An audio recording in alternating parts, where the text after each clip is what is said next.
Hello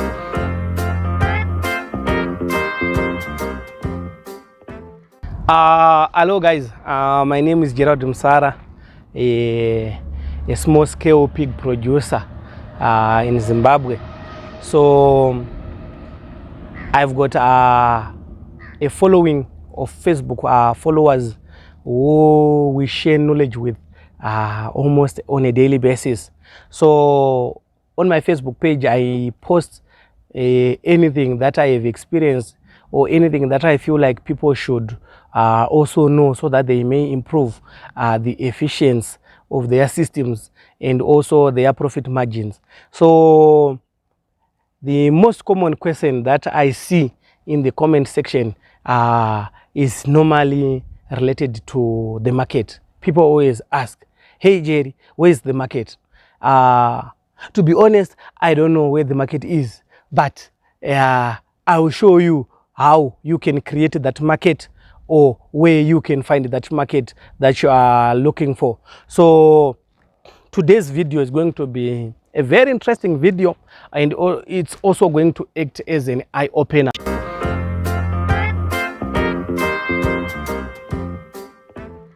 To those who are looking forward to getting into the industry, or those who still have got that is small sow unit, the kind of people who normally struggle with marketing, because there is no way you can grow your sow unit to 100 or 150 when you have not enjoyed a level of success in terms of marketing before. So normally the people who cry for markets are the people who are still trying to grow in terms of their sow unit and also their brands. So in today's video, I'm going to talk about the possible value chains that you can take advantage of in the market. So the first thing you need to appreciate is that the pig industry in Zimbabwe is a broad and diverse industry that requires focused marketing so as to realize meaningful profits. There are a lot of unregistered or backyard farmers. So those people, they have got no respect of price ceilings, of price floors. They only sell so that they can get something in their pockets. So given that context or that environment that we are operating in, you need to be very careful on how you approach this market. An umbrella approach to market in Zimbabwe is very dangerous. You need to segment your market with respect to liquidity flows. Any piggery venture has to be liquid. You need to have some little bit of cash so that you may be able to run a few things on a daily basis. Then you also need to appreciate that you need that transfer money, or that money that is sent into your account, so that you may be able to fulfill all your required law obligations in terms of taxes and fees that are required of any pig producer. So like I said, an umbrella approach to marketing is very dangerous and leaves the producer at the mercy of buyers. So the effect now of an umbrella approach also creates inefficiencies in the production system, which sometimes manifest in pufferage and unexpected production costs. Chances are so high that you are going to give up early. So let's go straight now into the specific value chains that one can take advantage of. The first value chain that you can take advantage of is the hoof to hook. What is the hoof to hook market? This is where the producer raises the piglets to sell as porkers. It is the duty of the producer to control the production system and to establish clear lines of raw material supplies. Normally, this is where the majority of us are at. We raise a porker from 0 weeks of age to 24 weeks of age, then sell to the market or to the hook. that is the hoof to hook value chain. So in terms of the materials required, you just need your land or your pens. Either you are using your own pens or you are renting out the pens. Then you need a reliable supply of raw materials. You also need skill and technical knowledge to manage all the value chains involved in that hoof to hook production. Then those basic registration, it's also required. Then what is the market for hoof to hook? These are your abattoirs, you know, your local butcheries, your family and friends, processing companies, or the FMCGs, our OK Mats, our Bon Marchés, our TMs, then our Pick and Pays. Okay, now this is where the tricky part is. If you are selling directly to the abattoirs, your profit margins are so low. The current market price that has been set by abattoirs, it's ranging from $2.65 per kg to $2.95 per kg. So you can see now that your profit margins have been cut. It now becomes very dangerous if you don't know how much you are producing a kg of pork at. That's why I always emphasize, guys, that you should have a scale. You should have that ability to record things so that you know the amount of feeds that have been pumped into raising those pigs, so that you may be able to objectively or to soberly set your price ceilings and your price floors. So there are some risks that are involved in some expectations again in this hoof to hook value chain. You are at the lower value chain, which translates to lower profits. There is no processing involved. And sometimes you are not even involved in the slaughtering of those pigs. You hire an external service provider to do that for you. It doesn't only eat into your profit margins, it also eats into your ability to negotiate. Actually, the buyer has got more bargaining power than you, the producer. That's where the danger lies. Economies of scale determine the profit margins. Yes, that's a very key factor. If you've got a 10 and below sow unit, chances are so high you are not going to enjoy the market. But if you grow your sow unit from 10 to 100, then you can actually enjoy better profit margins. Why? Because you now have that ability to go to the market on a weekly basis. You now have that ability to segment your market, and you can also play around with the pricing models so that you may remain afloat. Also, you need to grow your sow unit to allow for batching of sows, which allows the producer to sell at least 10 porkers every week. If you are producing your porkers at 65 to 75 kgs slaughter weight, which translates to 95 kgs live weight, then chances are so high you are going to sell your pigs at a minimum of $200 or a maximum of $310 per porker. So if you are selling 10 porkers per week, that translates to $3,000 or to $3,500 per week. Then you are actually a running business for profit. So the first thing I want you to appreciate, guys, is if you choose to adopt the hoof to hook value chain, just know that you've got no bargaining power when it comes to the buyers. The buyers are already established and they know that you are desperate for money. So they are going to offer you silly prices and you've got no option than to accept it, because you just have to sell at the end of the day. Okay, let's look at another value chain that a producer can actually adopt. I call this the winner to grower model.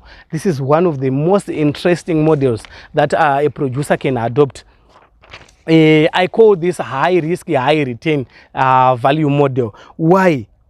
Because you are involved in piglet management. Once you win them off, you sell them either as winners or as growers. So the first thing you need to appreciate now is how much are you producing a kg of pork at, live pork. So if you look at the chart on the screen, you see that a 0 to 4 weeks old piglet consumes about $4.83 for that period. If we factor in labor and all those extra things, then it doesn't go beyond $10. So if you see someone selling piglets at $25, just know that they've put a $15 profit margin on their product. If you're now selling as winners are those piglets that are 6 weeks to 8 weeks old. The current market price in Zimbabwe is $35 to $50. So, but it only takes about $25 to $30 to produce a winner in the market. So you'll be enjoying about $15-20. So you should know exactly how much you are producing that winner at. That is the most critical thing. It takes us back to the feed series where we were talking about the importance of a scale, where we were talking about the importance of schedules or routines. You have to weigh your pigs on a weekly basis. You have to weigh your feed on a daily basis.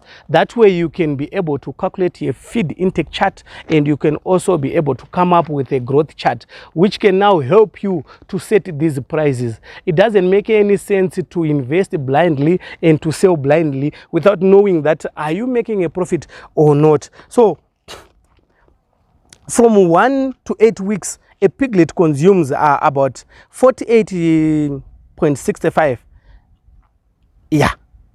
kgs of feed, which translates to about $30 of production cost.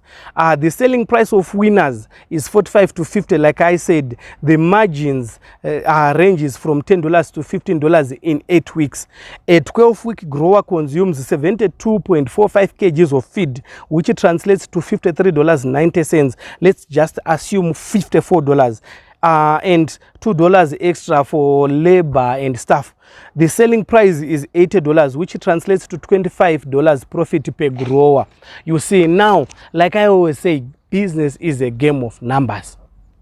So if you've got 10 sows, with your sows giving you an average of 12 piglets, let's assume that 10 per sow survive the post-winning period. That means you have got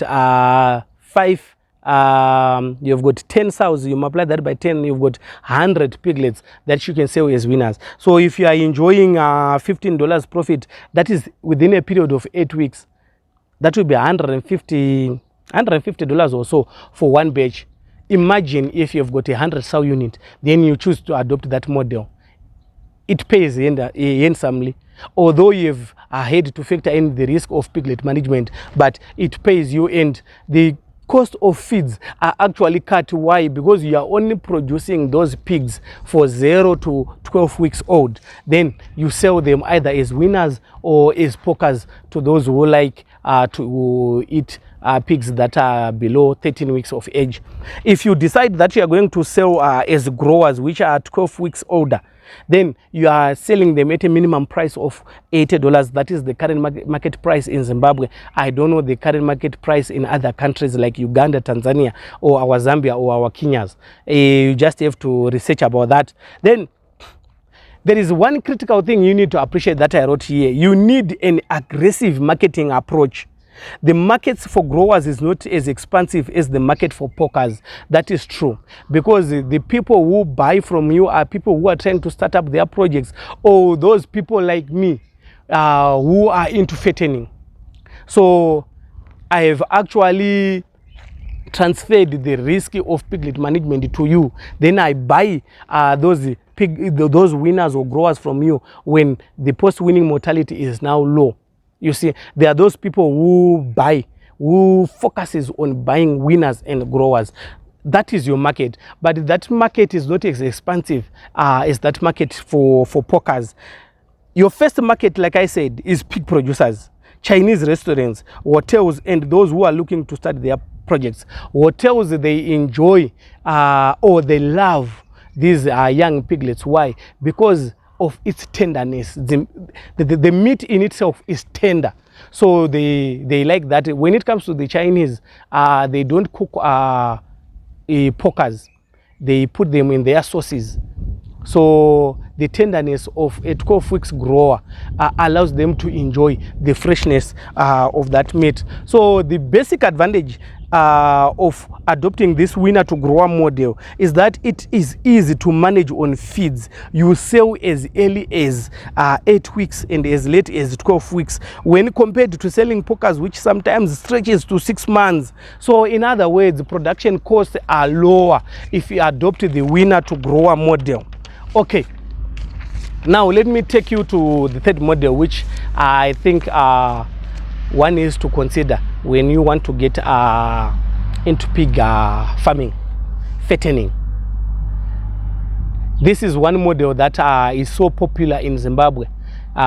People are not only involved in the fattening of cows or sheep, but also in the fattening of pigs. What is fattening? Maybe someone doesn't know. This applies to the process of buying winners or growers for sale as porkers or finishers.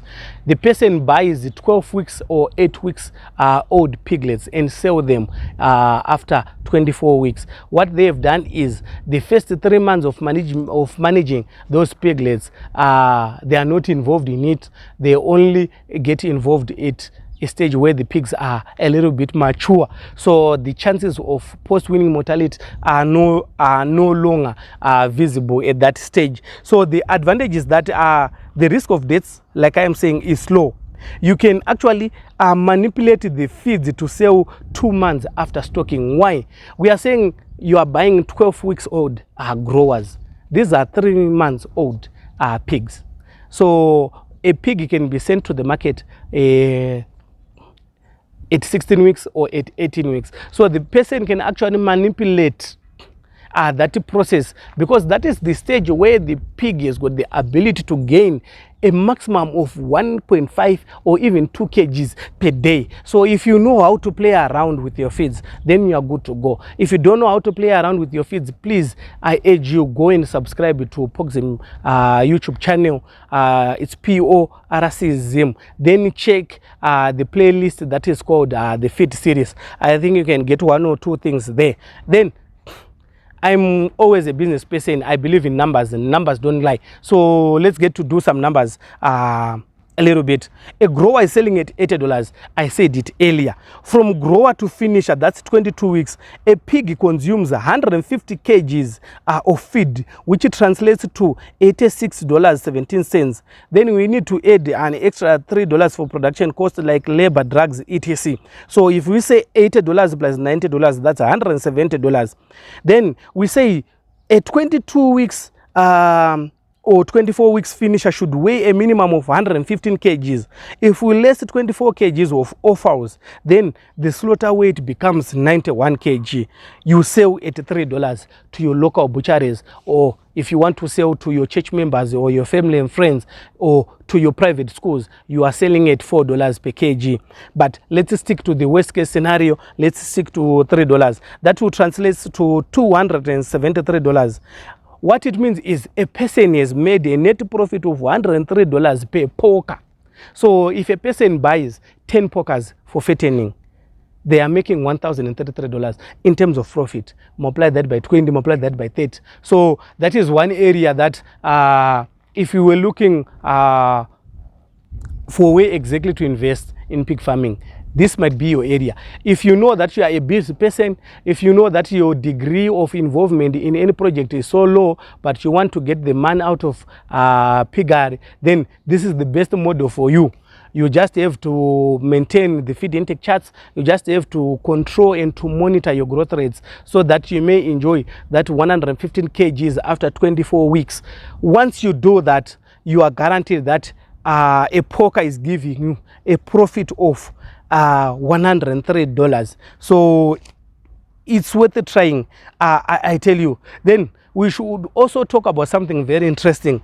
The buying of bulls and sows for sale is also included in this category. There are those farmers that will be looking for selling their bulls or their sows that may have reached unproductive stages of their lives. So this part is also included. You can also fatten bulls and sows which you buy from producers who are now struggling to carry on with their project, or those who are in that stage of closing down their operations. Now, Let's look at the next possible value chain that one can adopt in piggery farming, that is breeding.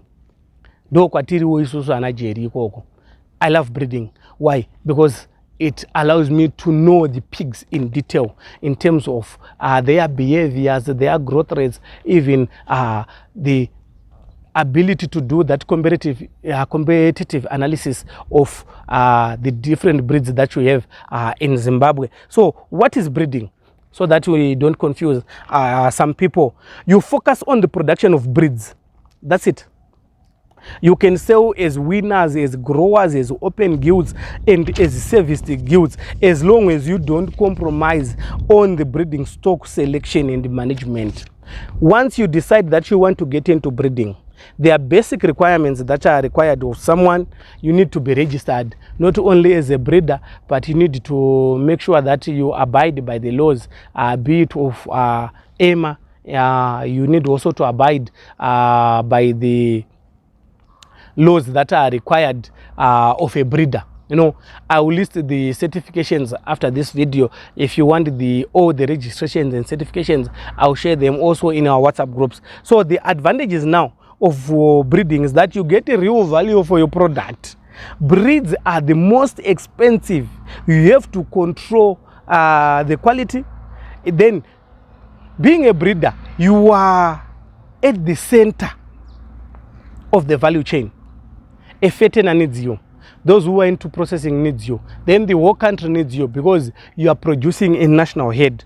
Then there are no extra cost of slaughtering. The slaughtering fees in Zimbabwe for super porkers is from $8 to $10. Then for sows or those big pigs, it's from $24 to $30. So you don't have to incur those extra costs. Why? Because you are selling as live pigs. So just for clarity, let me give you a few price ceilings or price floors that are there in the market. Winners are selling at $50, growers are selling at $80, open guilds are selling at $250, serviced guilds are selling at $350, open bows are selling at $400, then experienced bows are selling at $450. So you can actually segment your market.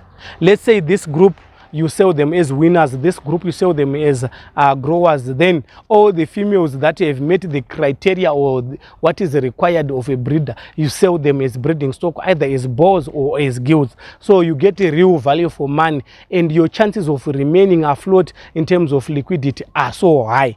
Okay, but there are a few areas of concern. You know, there are always pros and cons at every value chain. Open guilds are sold after 7 months. You know, serviced guilds normally are sold after 9 months. Then there is that aspect of longevity. You have to keep your pigs for long. So it means you have to manage the feeds. That's why you need to be sure. You don't have to walk blindly, but you need to be very sure how much you are feeding the pigs. Then you need that extra marketing skills to market your breeds so that you don't remain with the breeds within your pens to the extent that you may no longer be able to feed them. Then there is that aspect of feed manipulation. You need to know the value of nutrients in pigs. You need to know the value of giving quality feeds. You also need to know what is required to raise a proper standard pig. Then there is need for biosecurity. Biosecurity is one of the most expensive things when it comes to running a farm. You need to invest in drugs and medicines. You also need to invest in your fencing. Barbed wire. You need to have either game fence or diamond mesh, or you put a solid wall, a jura wall. So those investments are quite expensive. But one thing I like about that, they are once-off investments. Once you save a certain amount for that, then you will be good to go. So these are the basic key value chains that one can adopt. But there are other value chains that I think they are worth talking about. Processing. You know, processing is all about the value addition, and it pays. The one who is into processing gets more money than the one who is just a producer. Why? Your products are selling like ice. Let me give you an example. If you produce sausages, they are going for $6 per kg, but what is the meat that we use to create sausages? These are our sows, our baconers. So if you try to sell them as direct meat, they are selling at $2.50 per kg. But if you process that to sausage, it now translates to $6 per kg. Our bacon is going for $7. Then if you decide to go into meat bills, it's $10 per kg. If you decide that you are going to focus on mince meat is $8 per kg. Then if you want to go an extra mile, then you get involved in the processing of polony, which is selling at $10 per kg. So all these products are made out of sow meat, which is selling at a price of $2 a kg. You see where the trick part is. But now you need to be very careful before you start jumping into processing. Why? The venture itself requires a lot of capital investment, because you need your meat binders, you need your meat boiling machines, you need your sausage makers and stuff. Those machines, they cost thousands, but once you invest in that, you are good to go. Your machines can run up to 10 years, and by the end of the year, your man, you will be having that return in terms of the money that you could have invested in that business. So processing is one of the ways that one can actually adopt pig farming. You adopt it at such a level that is of high efficiency and high profit margins. Then you can also come in to provide slaughtering services as an abattoir. You know, abattoirs normally require sizable disposable income of 10 to 30,000 to set up the infrastructure. You see, so it requires someone who has got that exposure to disposable income. The slaughter fees are $7 to $10 per porkers. Then they are also around $24 to $30 for sows. However, you pay to the government at $2 for every porker or every pig that you could have slaughtered. You also need to have that ASF certificate. Once you are handling meat, you can't compromise on quality, and the authorities will be always on your head. Once you don't meet any of their requirements, that threat of closure, of being forced to close, even without penalties, is so high. So you need to be a law-abiding citizen in that regard. Yes, producers can play around with it and produce as backyard producers, but with abattoirs, you can't operate as a backyard abattoir. But in abattoirs now, there are classes. You know, there's what they call the Class C abattoir in Zimbabwe, or Class C slaughtering facility. That is the basic and the cheapest abattoir that you can do. But normally they want it for producers who want to slaughter their porks at their premises. So if you want to go commercial now, you'll be having challenges with the law. But you can play around with it since there is always a technicality when it comes to the laws. Then the other value chain that one can focus on in terms of piggery farming is feed manufacturing. But you have to have that reliable supply of raw materials. That is our maize, our soya meal, our wheat bran, our mixed bran, our sorghum, and all the premixes. But feed manufacturing is actually one of the highest paying. You know, I was tempted some time ago, because we've been involved in a lot of feed manipulations and experiments, to the extent that we now know how to manipulate feeds even for the classic breeds. I was once tempted to look for someone who we can partner to manufacture feeds, you know, because I've seen how it works. The only thing we might need maybe is to meet the standards of Zimbabwe Standards Association of Zimbabwe, then register with the Feed Manufacturers Association of Zimbabwe or Stock Feeds Association of Zimbabwe. Once you do that, you are good to go. As for us, we are producing 1 ton of grower meal right now at $388. Let's just say $400, including the logistics. So if I'm producing 1 ton at $400, then sell that bag at $35 to $40 per bag, you can see that there is a lot of money in there, which needs a serious thinking, you know. So feed manufacturing is one of the value chains that you can take, and you can never go wrong with feed manufacturing. Why? Zimbabwe has got 5,000 registered breeders. Then information in the market is that there are over 10,000 unregistered or backyard pig producers. So the market is there. You know, there is always market. As long people get value in your feeds, I guarantee you that the market is always there. And then you can also adopt the service approach as a value chain. You know, you do consultants. As you know, I'm one of the field officers of POGZIM. So we do consultancy, we do project management, and all those sorts. That's one area you can do. Then veterinary services like our vet distributors and our 5-8. Then you can also provide the transport. You just have your refrigerated lorry, then you do transportation of slaughtered meat or anything along those lines. So thank you guys. I think you can learn 1 or 2 things from this video. Looking forward to the next video. If you are here to subscribe to our YouTube channel, please do so. You are missing a lot. Cheers.